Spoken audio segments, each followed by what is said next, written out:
La Santísima Virgen María es la primera consagrada a Jesucristo, y al tomarla como modelo y consagrarnos a ella, aprenderemos a vivir la caridad desde el Evangelio como la propuso el Señor. Todo tuyo, María.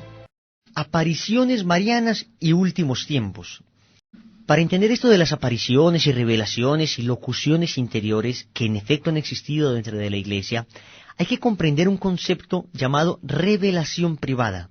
El Catecismo de la Iglesia Católica en el numeral 67 nos habla acerca de la revelación privada y nos dice que ciertamente son revelaciones que Dios ha dado en algunos tiempos, en algunas épocas de la Iglesia, no añadiendo nada a la doctrina oficial o a la revelación pública, que ya está totalmente definida. La revelación pública se acabó al escribir el Apocalipsis. Con esto se cierra la revelación pública. Pero hay que aclarar que esta revelación privada no obliga a creer bajo pena de pecado, ni siquiera venial.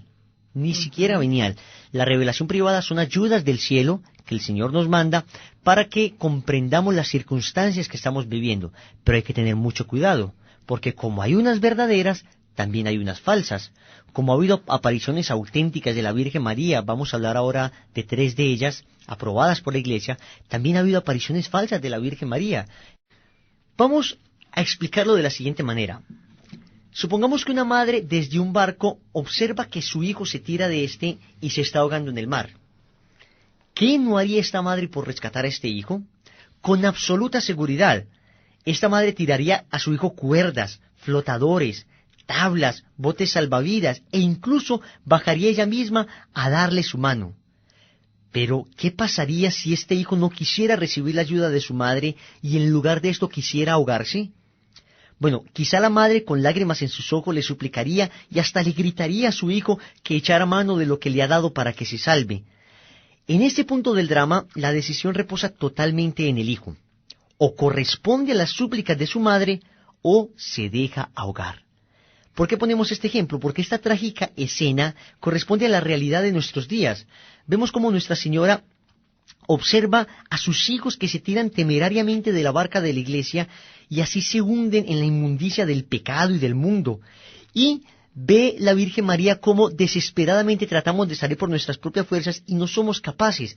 Entonces, esta buena madre nos lanza cuerdas, la cuerda del Santo Rosario, nos lanza los flotadores de la mortificación y el ayuno, las tablas de la ley del amor, dadas por Jesucristo en el Evangelio, el bote salvavidas de los sacramentos, e incluso a través de sus diferentes apariciones, obviamente me refiero a las auténticas, ella baja hasta nosotros y como ve que no hacemos caso, llora como lloró más de 101 veces a la hermana Sor Agnes Sasagawa en Akita, Japón. La Virgen María lloró más de 101 veces lágrimas de sangre a través de una imagen. Cuando el Señor entró a Jerusalén, los aplausos, gritos y porras, todo esto pues era para el Señor. Inmediatamente los fariseos se acercaron y le dijeron al Señor: ordena que tus discípulos se callen y no te griten eso. El Señor le dijo: les aseguro que si ellos se callaran, las piedras gritarían.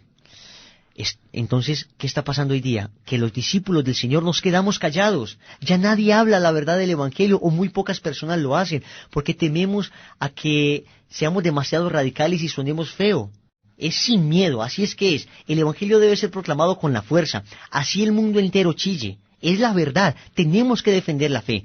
Y como nos da miedo predicarlo, las imágenes tuvieron que empezar a gritar. Las piedras empezaron a gritar a través de imágenes que lloran sangre, varias lágrimas de sangre. Lo mismo a la hermana Sor Agnes Sasagawa, como decía ahora, le lloró esta imagen de Nuestra Señora de todos los pueblos.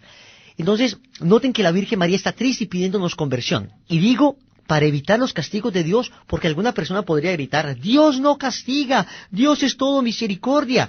Y ciertamente Dios es todo misericordia, pero también es todo justicia.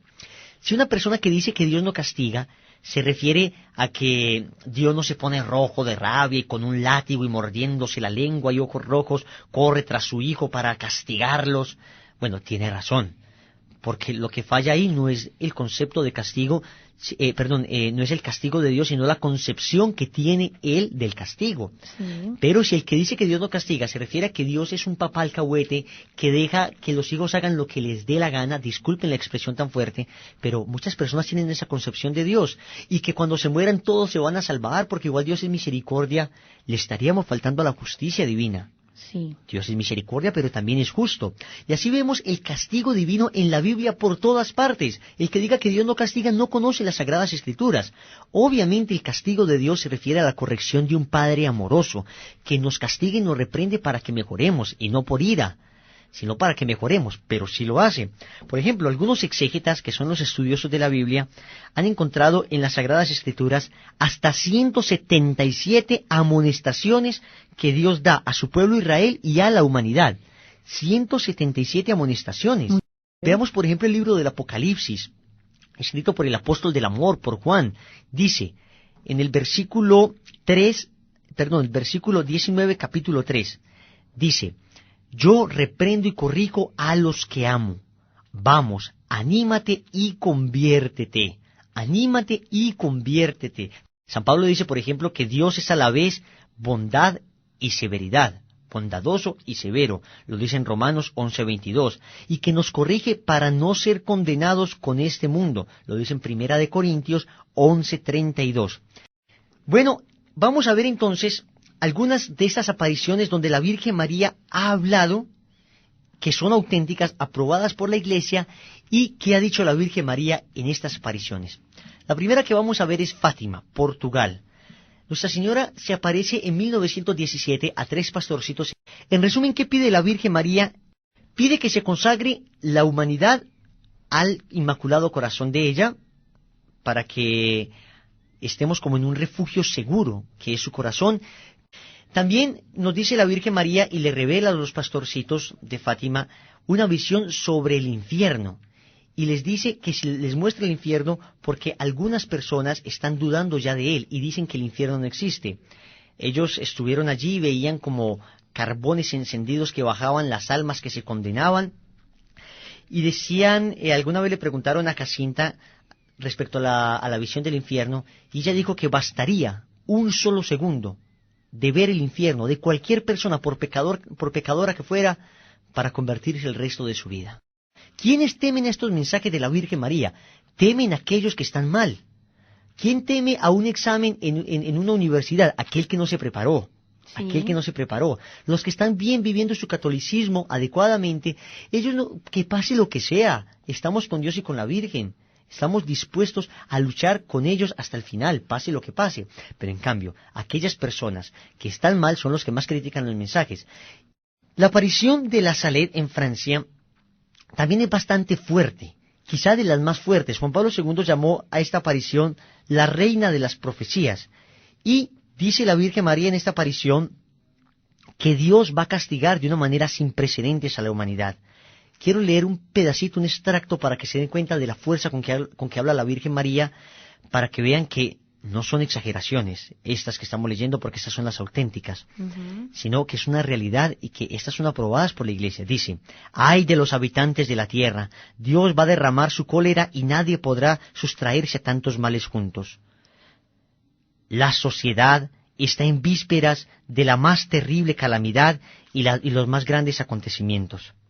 Así pone la Virgen María, dice que los malos libros abundan en la tierra y los espíritus de las tinieblas extenderán por todas partes su relajamiento universal en todo lo relativo al servicio de Dios. En fin, noten que son muchos mensajes, invitamos a las personas a que estudien estos mensajes. La humanidad será restituida, la gloria de Dios se manifestará, ciertamente la gloria se verá, y al final el Inmaculado Corazón de la Virgen María triunfará. O sea que no se asusten, pero estemos con la Virgen, estemos con el Señor.